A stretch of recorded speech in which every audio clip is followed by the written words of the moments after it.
Good morning once again, dear students. So yesterday we did that short poem Dust of Snow, which is written by Robert Frost, and today we are going to discuss the question answers of this poem. Now first question is, what is dust of snow? We all know that dust of particles have been called in this poem as dust of snow, and what does the poet say has changed his mood? What has changed poet's mood? We know that the crow who shook the hemlock tree and certain particles of snow which has been fall over the head of the poet, they change the mood of the poet. Okay, so this is the answer of the first question. How does Frost present nature in this poem? How does he present? He present nature as a living being, ठीक है ना. He presented nature as a symbol of good.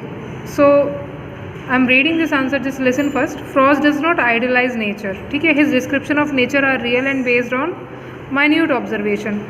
जैसे कि there are so many poems in which very idealized form of nature, that very beautify form of nature, like this place on earth like is a heaven on earth. इस तरीके से कभी कभी comparison किया जाता है कि ये जो जगह है it's just like a heaven on earth. अगर कहीं जैसे कश्मीर के बारे में कहा जाता है कि धरती पर कहीं स्वर्ग है तो वो ये है. But in this poem he has just gave a very common thing, like it's very normal and very common if certain bird or animal is climbed upon the tree and he is just biting the fruit of that tree or shooking that tree, means leaves or fruit is falling over the head of someone. So this is a very common thing which has been mentioned in this poem. So he doesn't idealize this, so he just giving a symbolized meaning कि sometimes there are very small things which gave us a change of mood.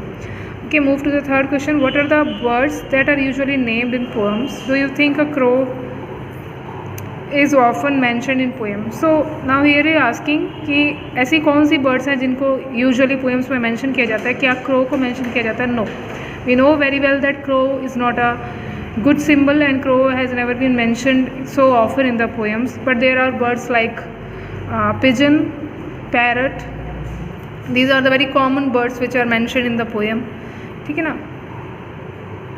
So what image come to your mind when you think of a crow? Obviously not a very good kind of image comes to our mind, okay, because it's a ill omen and it's a bad omen.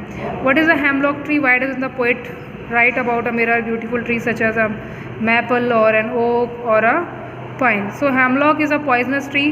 In the beginning of the poem I told you this, that crow and hemlock tree, both are they doesn't symbolize a very good symbol. They both present a ill omen, but here the poet changes that symbol and he turned these bad images into good one. So this is the thing here. He doesn't mention any good tree like maple, oak or pine. So what do the crow and hemlock represent? Joy or sorrow? Crow and hemlock both they represent sorrow. Okay,